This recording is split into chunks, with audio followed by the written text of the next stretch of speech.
నమస్తే. Welcome to our channel. ప్రస్తుతం మనతో పాటు సీనియర్ జర్నలిస్ట్ కిరణ్ పోల్దాస్ గారు ఉన్నారు. నమస్తే సార్. నమస్తే అండి. Sir, Borugadda Anil bail petition రద్దయింది కదా, దాని గురించి పూర్తి వివరాలు, అసలు ఎందుకు రద్దయింది అనేది కూడా తెలియజేయండి. కోర్టు ఏం అడిగిందంటే, నీ ఇష్టానుసారం ఎవరిని పడితే వాళ్ళని సోషల్ మీడియాలో అసభ్యంగా మాట్లాడడం, అసభ్యంగా చేయడమే పనిగా పెట్టుకున్నావా నువ్వు అని అడిగింది కోర్టు. ముట్టికాయలు వేసింది బెయిల్ అడిగినందుకు. ఓకే. నువ్వు చేసే నేరం ఏంటి? చిన్న పిల్లలు, ఆడపిల్లల్ని చూడకుండా సోషల్ మీడియా వేదికగా వాళ్లను రేప్ చేస్తానని ప్రకటించాడు అతను. మామూలు నేరమా చెప్పండి? అలాగే అది కూడా పవన్ కళ్యాణ్ గారి భార్యని పిల్లల్ని గురించి మాట్లాడాడు ఆ రకమైన మాటలు. అది సభ్య సమాజం హర్షిస్తుంది ఆ మాటల్ని. అసలు అలాంటి వాడు ఈ సమాజంలో ఉండటానికి అర్హుడా? కాబట్టి కోర్టు కూడా అంత సీరియస్గా రియాక్ట్. మరి పర్సనల్ గా తీసుకొని మాట్లాడుతున్నారు.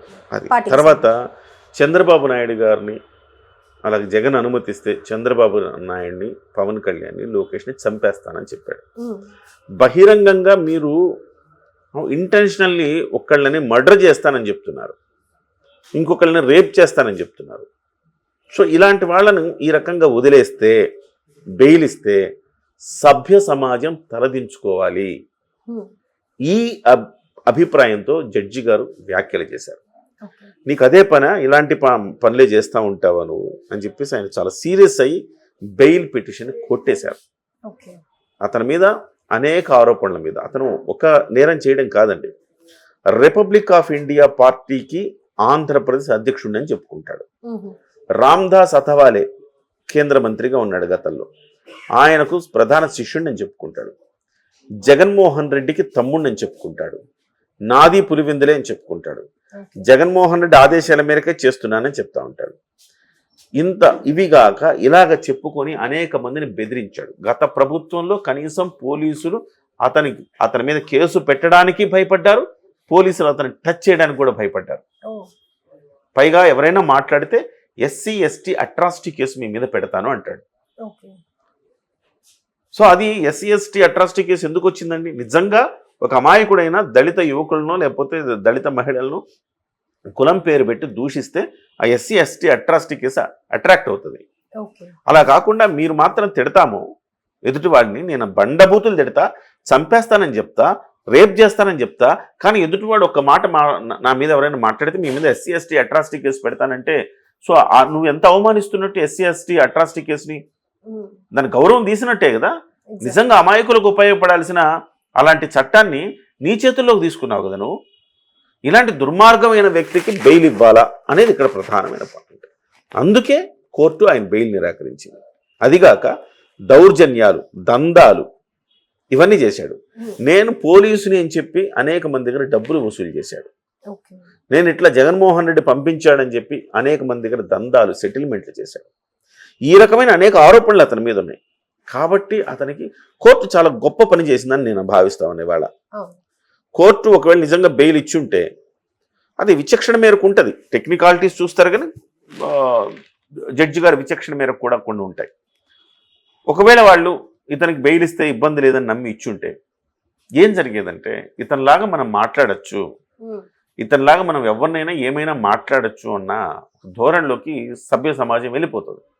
ఇవాళ అతనికి బెయిల్ కూడా ఇవ్వలేదంటే, గత నెల రోజుల పైనుంచి అతను శ్రీకృష్ణ జన్మస్థానంలో ఊచలు లెక్క పెడుతున్నాడంటే జనంకి ఏం సంకేతం ఇచ్చాం మనం అంటే, ఇలా ఒళ్ళు దగ్గర పెట్టుకో ఉండాలి, సోషల్ మీడియా ఉంది కదని పిచ్చి పిచ్చి రాతలు, పిచ్చి పిచ్చి కూతలు కూస్తే ఈ రకంగా అదిగో ఇతను బోరుగడ్డ అనిల్లాగా అయిపోతారు అని చెప్పారు. అలాగే వర్రా రవీందర్ రెడ్డి విషయంలో కూడా మంచి కఠిన చర్యలు తీసుకున్నారు. కానీ వీళ్ళందరిని ఎప్పుడు తీసుకున్నారు? వీళ్ళందరి మీద కేసులు ఎప్పుడు నమోదు చేశారు? పవన్ కళ్యాణ్ గారు గట్టిగా మాట్లాడిన దాకా అసలు వీళ్ళ మీద కేసులే లేవు. మొదటి 3 నెలలు కేసులు లేవు, ఏం లేవు. ఆలాజాలంగా హ్యాపీగా ఉన్నారు అంతా. పోలీసులు కూడా రిలాక్స్డ్గా ఉన్నారు. అరే చట్టం, న్యాయం, ధర్మాన్ని కాపాడాల్సిన పోలీసులు అంత రిలాక్స్డ్గా ఉండడాన్ని సహించలేక ఆయన వ్యాఖ్యలు చేశాక తిరిగి వీళ్ళ మీద కేసులు. వీళ్ళక్కలే కాదండి, కొడాలి నాని ఒక 14 సంవత్సరాలు ముఖ్యమంత్రిగా పనిచేసిన వ్యక్తిని, 50 ఏళ్ల రాజకీయ అనుభవం ఉన్న వ్యక్తిని, అనేక సంవత్సరాలు ప్రతిపక్షంలో కూర్చున్న ఒక వ్యక్తిని, ఒక దార్శనికుడైన చంద్రబాబు గారిని ఎన్ని మాటలు అన్నాడు అతను. దుర్మార్గంగా ఎంత నీచంగా తిట్టాడు. అలాంటి వాటి మీద కూడా కేసులు నమోదు చేయాలి. అతను పౌర సరఫరాల శాఖలో అతను కూడా అవినీతికి పాల్పడ్డాడు. ఆ శాఖలో ఆయన ఏం అవినీతికి పాల్పడ్డాడో బయటికి తీసి ఆయన మీద కేసులు నమోదు చేయాలి. అదే సమయంలో ఇప్పుడు పేర్ని నాని ఉన్నాడు, పేర్ని నాని మీద కూడా కేసులు నమోదు చేస్తున్నారు, ఇప్పుడు వాళ్ళ ఆవిడ మీద నమోదు చేశారు. కానీ ఎట్లా ఉంటుందంటే వీళ్ళ వ్యవహార శైలి, వీళ్ళని మేము జైలుకు పంపిస్తాం, వీళ్ళ మీద కేసు నమోదు చేస్తున్నాం అని బయటకు చెప్పి వాళ్ళకు కొంత సమయం ఇచ్చి వాళ్ళు మళ్ళీ హైకోర్టుకి వెళ్ళి ముందస్తు బెయిల్ తెచ్చుకునేంత వరకు వెయిట్ చేస్తున్నట్టుగా కనపడుతుంది వ్యవస్థ. మరి అలాంటి అవకాశం చంద్రబాబు నాయుడికి ఎందుకు ఇవ్వలే గత ప్రభుత్వం? అలాంటి అవకాశం RRRకి ఎందుకు ఇవ్వలే గత ప్రభుత్వం? వాళ్ళందరినీ సడన్గా వెళ్ళి అరెస్ట్ చేసి తీసుకొచ్చారు కదా. మరి మీకే ఎందుకు ఇవన్నీ? మీరు మాత్రమే ఎందుకు ఇవన్నీ ఫాలో అవుతున్నారు? గత ప్రభుత్వం 14 ఏళ్ళు ముఖ్యమంత్రిగా ఉన్న వ్యక్తిని లోపలేసింది, శాసనసభ్యుడైన వ్యక్తిని. ఇంకొక వ్యక్తి లోక్సభ సభ్యుడైన వ్యక్తిని కూడా కనీసం ఎంపీ అని చూడకుండా అతన్ని నానా చిత్రహింసలకు గురి చేసింది.